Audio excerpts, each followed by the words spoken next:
సాధారణంగా దుంప మొక్కలకు పువ్వులు రావటం అరుదు, ఆకులే వస్తాయి. కంద, క్యారెట్, బీట్రూట్, ముల్లంగి ఇలా ఏ మొక్కలు చూసినా ఆకులే కనిపిస్తాయి. దుంప భూమిలో పెరుగుతుంది.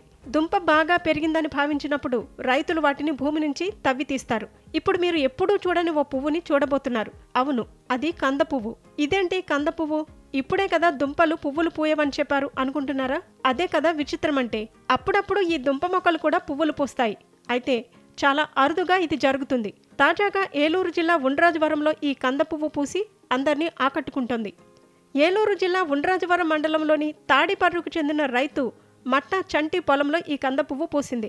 సాధారణంగా కందదుంప నుంచి మొక్క భూమిపైకి పెరుగుతుంది. ఇక్కడ మాత్రం అందమైన పువ్వు రావటంతో అందరూ ఈ పువ్వును ఆశ్చర్యంగా చూస్తున్నారు. దీనిపై ఉద్యానవన అధికారిని యాళ్ల దీప్తి మాట్లాడుతూ, పంట వేసిన ఏడాదికి కందదుంప తయారవుతుంది. ఆ దుంపను భూమి నుంచి తవ్వకుండా అలాగే 2-3 ఏళ్ల వరకు వదిలేస్తే ఇలా పువ్వు వస్తుందని వివరించారు. అయితే రైతులు కందను భూమిలో నాటిన తరువాత పరిమిత సమయంలో తవ్వి దుంపలను మార్కెట్కు తరలిస్తారు. ఎప్పుడైనా ఇలా ఏళ్ల తరబడి భూమిలో కందదుంప ఉండిపోతే ఇలా పుష్పించి అందరినీ ఆకర్షిస్తుంది.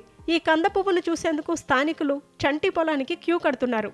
కంద మొక్కకు పూసే పువ్వు సాధారణంగా వింత ఆకారంలో ఉంటుంది. కొన్నిసార్లు ఈ పువ్వు వినాయకుడి ఆకారంలో పూస్తుంది అనే వార్తలు కూడా ఉన్నాయి. కంద మొక్కను కొన్ని పూజలలో కూడా ప్రత్యేకంగా పూజిస్తారు.